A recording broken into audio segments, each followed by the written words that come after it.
नमस्कार। बीए प्रथम वर्ष की छात्राओं का मैं कुमार संतोष संस्कृत साहित्य की क्लास में हार्दिक स्वागत अभिनंदन करता हूं। आज के इस वीडियो में हम जानेंगे बीए प्रथम वर्ष में प्रयुक्त होने वाली प्रमुख पुस्तक रघुवंशम के बारे में। रघुवंशम महाकाव्य के बारे में हम इस वीडियो में आपसे अध्ययन करेंगे, चर्चा करेंगे। तो सर्वप्रथम हमें ये जानना है रघुवंशम क्या है। रघुवंशम एक महाकाव्य की श्रेणी का एक महाकाव्य है जिसके प्रणेता यानी प्रवर्तक हैं कवि कुल चूड़ामणि महाकवि कालिदास। कवि कुल चूड़ामणि महाकवि कालिदास रघुवंशम महाकाव्य के प्रणेता हैं। महाकवि कालिदास को दीप शिखा कालिदास की उपाधि से भी विभूषित किया गया है। ध्यान रहे, महाकवि कालिदास जो कि सर्वतोमुखी प्रतिभा के धनी हैं, ना केवल ये महाकाव्यकार हैं अपितु नाटककार और गीति काव्यकार भी हैं। ऐसे अद्भुत प्रतिभा के धनी महाकवि कालिदास को साहित्य जगत में दीप शिखा कालिदास की पदवी से भी विभूषित किया गया है। अगर ये चर्चा करें कि इस प्रकार का प्रख्यात विद्वान साहित्य जगत में कब पैदा हुआ, तो निश्चित रूप से तो कुछ कहा नहीं जा सकता, लेकिन दो मत इनके संदर्भ में प्रचलित हैं। एक तो ईसा पूर्व प्रथम शताब्दी का और एक इनको गुप्त काल के समकालीन भी माना जाता है। अब आपकी जो ये रचना है रघुवंशम, एक किस ग्रंथ को आधार बना करके लिखी गई, तो इसका जो उपजीव्य है वो आदि काव्य रामायण, आदि कवि महर्षि वाल्मीकि के द्वारा प्रणीत रामायण नामक महाकाव्य को आधार बना करके इस रघुवंश नामक महाकवि कालिदास के द्वारा रचना की गई। और इसकी जो विषय वस्तु है, हमारे जो 18 पुराण हैं उनमें से एक पुराण पद्म पुराण में भी इसकी विषय वस्तु मिलती है। तो सनद रहे, सबसे पहले आपको ये भी जानना आवश्यक है कि उपजीव्य काव्य किसे कहते हैं। जिस ग्रंथ को आधार बना करके किसी अन्य ग्रंथों की रचना की जाए उसे उपजीव्य काव्य की श्रेणी में सम्मिलित करते हैं।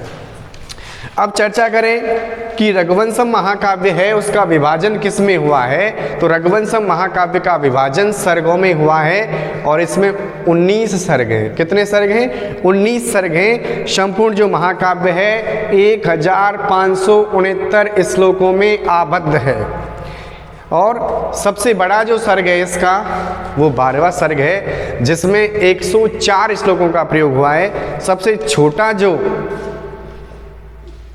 सर्ग है वो 18वां है जिसमें महज 53 श्लोकों का प्रयोग हुआ है। अब चर्चा करते हैं कि महाकवि कालिदास ने इस रचना में कौन से छंद का सर्वाधिक प्रयोग किया। तो उस छंद का नाम है उपजाति। सनद रहे, उपजाति एक मिश्रित छंद है।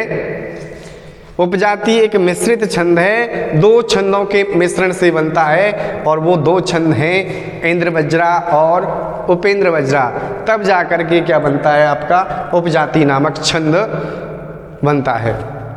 अलंकार के संदर्भ में चर्चा करें कि रघुवंशम नामक महाकाव्य में किस अलंकार का प्रयोग हुआ है, तो ध्यान रहे, जब कालिदास की चर्चा हो उपमा का नाम ना हो, क्योंकि आपको पता है उपमा कालिदासस्य भारवे अर्थ गौरवम दंडिने पदलालित्यम माघे संति त्रयो गुण। उपमा कालिदासस्य। संस्कृत जगत में महाकवि कालिदास उपमा के प्रयोग में अपना कोई सानी नहीं रखते। और दूसरा जो सबसे ज़्यादा प्रिय छंद इनका है उस छंद का नाम है अर्थांतरन्यास, जहाँ सामान्य का विशेष से, विशेष का सामान्य से समर्थन किया जाता है, उसे उपमा अर्थांतरन्यास नामक अलंकार के नाम से जाना जाता है। अब चर्चा उठती है कि रघुवंशम का प्रारंभ कहाँ से होता है।